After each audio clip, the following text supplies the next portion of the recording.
The one reason calorie deficits are not working for you in your fat loss journey that no one is telling you as a woman over 35. I'm going to tell you it right now. It's because you're not looking at this from your metabolism's perspective. And I'm going to use a client example that I had recently with a real client that I work with as a nutritionist who had this exact issue. And she was literally feeling hopeless. She just started her calorie deficit in January.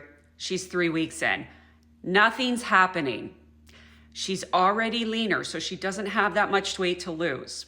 We know when people don't have that much weight to lose, when they have like 20 or 30 pounds, it takes longer for things to start happening. Why? Because from your metabolism's perspective, it's all about averages. So let's say for the last 6 months, you have been eating 2,000 calories.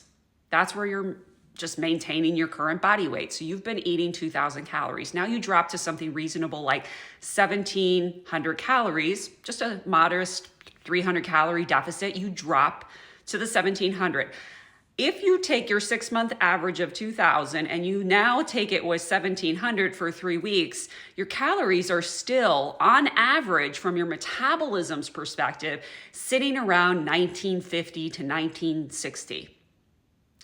I'm doing this math in my head, so don't quote me the exact math, but that's approximately where it is. So from your metabolism's perspective, you're really not in that much of a deficit quite yet, which is why you need to give it more time. Because here's the thing, unless you actually drop your calories by like 1,000, you're not gonna see immediate results because it takes your metabolism time to catch up to what you're doing, because it really does come back to averages. On average, how much are you consuming?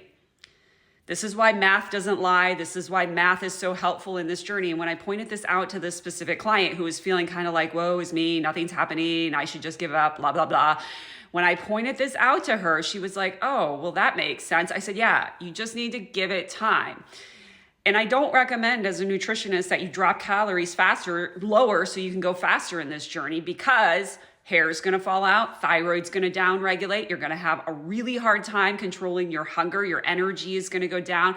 Sometimes we see with female, they start to have reproductive hormone issues, low libido, digestive issues, bloating, constipation, intense cravings for sugar.